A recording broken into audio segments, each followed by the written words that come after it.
Bom dia a todos. Queria comunicar-vos que o Grupo Parlamentar do PSD reuniu esta manhã e decidiu transmitir-vos a posição que tomaremos na próxima segunda-feira na votação final global do Orçamento de Estado. Creio que não avanço com nenhuma novidade se vos disser que o Grupo Parlamentar do PSD votará contra o Orçamento de Estado para 2018. E terá este sentido de voto por um conjunto de razões que, creio, o debate na especialidade tem vindo a acentuar essa necessidade de oposição frontal do Partido Social Democrata.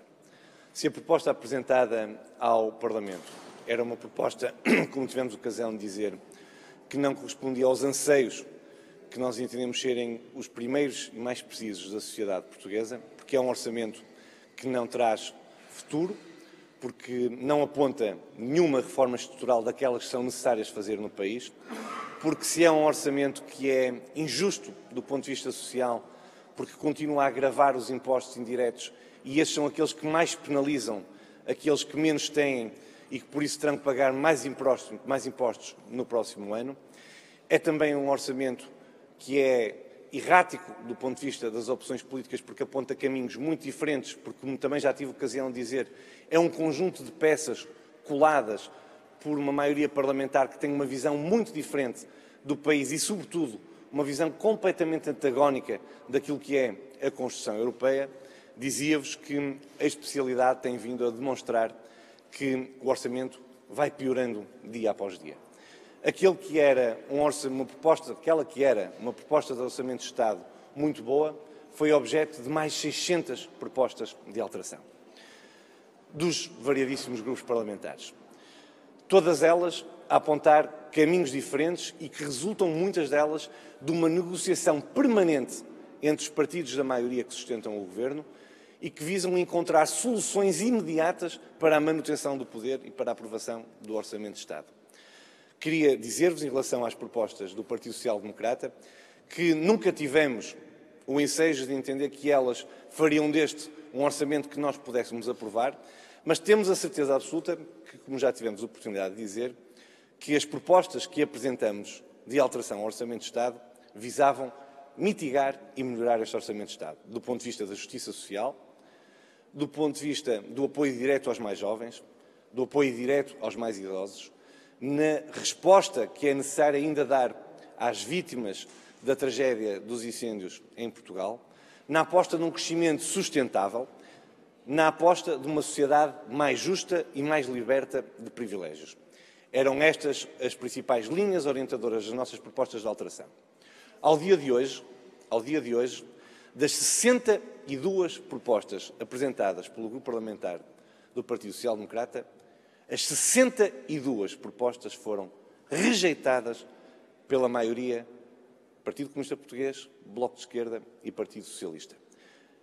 Eu acho que ninguém acredita que nas 62 propostas apresentadas pelo PSD não houvesse uma que pudesse ter o mérito de colher o apoio dos demais grupos parlamentares.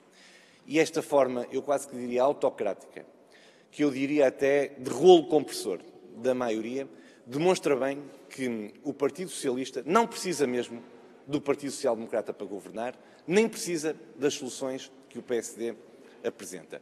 Os últimos dias demonstraram ainda um ataque sem precedentes à liberdade de escolha. Aquilo que ainda ontem aconteceu com a aprovação do fim da liberdade de escolha dos trabalhadores, no que diz respeito ao pagamento dos subsídios de férias, demonstra bem que esta maioria não respeita a liberdade de escolha de uma sociedade que se quer cada vez mais livre. E este não é o caminho que o PSD quer traçar.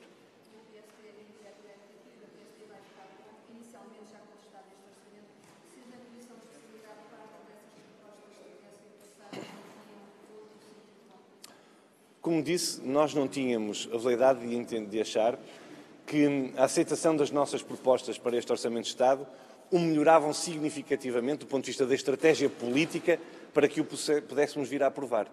Aquilo que eu disse foi uma coisa diferente. É que não creio que haja alguém no país que possa perceber que as 62 propostas do PSD apresentadas até ao momento e que colheram a rejeição da maioria parlamentar, não tivessem uma delas, pelo menos, o mérito para poder ser aprovada. Creio que isto é até inédito, nunca terá acontecido no passado e demonstra bem como o Bloco de Esquerda, o Partido Comunista Português e o Partido Socialista lida com as opiniões diferentes, ainda que elas possam ter algum mérito.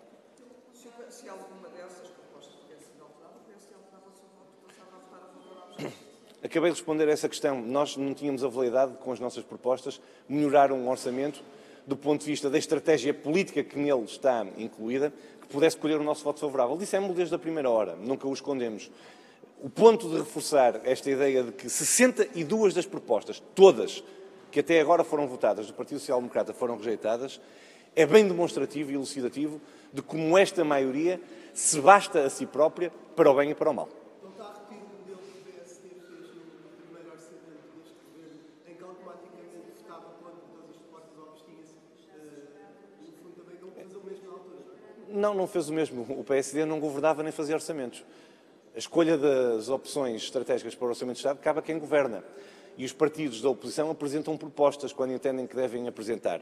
E creio que a lógica que deve presidir a um debate na especialidade é de o Governo e a maioria ter a abertura para escolher e aceitar as propostas que melhoram o orçamento. A pergunta que eu faço aos portugueses é a mesma que faço a si. Alguém acredita que nas 62 propostas do PSD não haja umazinha, que tenha o mérito de poder ser aprovada?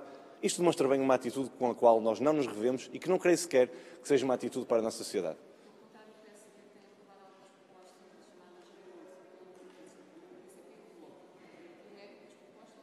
Nós não olhamos a quem apresenta as propostas. Se olhássemos a quem apresentava as propostas, tínhamos uma visão idêntica àquela que esta maioria tem, que é antagónica à nossa. E por isso nós temos aprovado algumas propostas e votamos outras a favor, que não foram aprovadas pelos demais, que entendemos que têm condições de melhorar a qualidade de vida dos portugueses e creio que é essa a missão que cabe a cada uma e a cada um das senhoras e dos senhores deputados.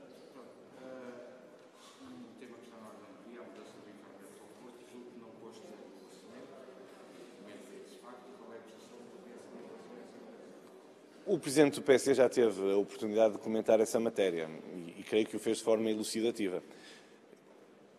Além de ser uma proposta completamente desgarrada, que ainda por cima, pelos vistos, encontra oposição generalizada dentro do próprio Infarmed, cheira demasiado a compensação pela incompetência do Governo na questão que se quis candidatar para a colocação da EMA no Porto. E isso diz bem de que este Governo gosta de criar factos políticos que pretendem criar uma percepção de ilusão na sociedade para poder fazer um discurso à volta de matérias que não têm relevância, quando ainda por cima nem sequer se sabe o que é que efetivamente muda para o Porto.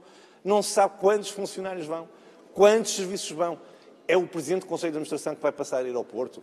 São os serviços que mudam para o Porto. Quer dizer, está tudo tão por explicar que eu creio que até é ridículo poder depois fazer um comentário aprofundado sobre essa matéria e eu não queria fazer. Muito obrigado.